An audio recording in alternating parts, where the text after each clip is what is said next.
ஐயப்பனுடைய வரலாறு. சிவனுக்கும் விஷ்ணுக்கும் பிறந்த குழந்தை தான் ஐயப்பன். விஷ்ணு பூமியில மோகினி அவதாரம் எடுக்கும் போதுதான் ஐயப்பன் பிறந்திருக்காரு. இந்த ஐயப்பன் ஆகிய குழந்தைய சிவனும் விஷ்ணுவும் பம்பை நதிக்கரையிலேயே விட்டுட்டு போயிடுறாங்க. அந்த நேரத்துல தான் பந்தல ராஜா ராஜசேகர மன்னன் அந்த குழந்தைய பாக்குறாரு. அந்த குழந்தையோட கழுத்துல மணி மட்டும் தொங்குனனால அவருக்கு மணிகண்டன் பேர் வைக்கிறாரு. தனக்கும் ரொம்ப வருஷமா குழந்தை இல்லாதனால அந்த குழந்தைய இவர் வளர்க்க ஆரம்பிக்கிறாரு. இவரோட அரண்மனைக்கு அந்த குழந்தைய கூட்டிட்டு போய் பாசத்தையும் வீரத்தையும் சொல்லி கொடுக்கிறாரு இந்த பந்தல ராஜா. ஆனா இவரோட மனைவிக்கு மணிகண்டனை மகனா ஏத்துக்க பிடிக்கல. மணிகண்டனுக்கு 11 வயசு ஆகும் போது மணிகண்டன் தான் அடுத்த ராஜான்னு சொல்லி நாடு முழுவதும் பேசப்பட்டது.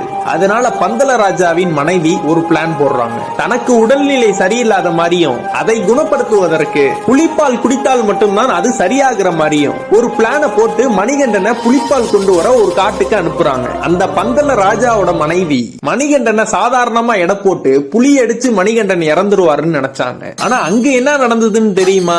ஆனா நம்ம மணிகண்டன் புலிப்பால் கறந்தது மட்டும் இல்லாம ஒரு புலி பட்டாளத்தோடைய புலிகளை கூட்டிட்டு வராரு மணிகண்டன். அதுக்கப்புறம் அந்த பந்தல ராஜாவின் மனைவியும் பார்த்து வியந்து போய் மணிகண்டனின் காலில் விழுந்து என்னை மன்னித்து விடுங்கள்னு சொல்றாங்க.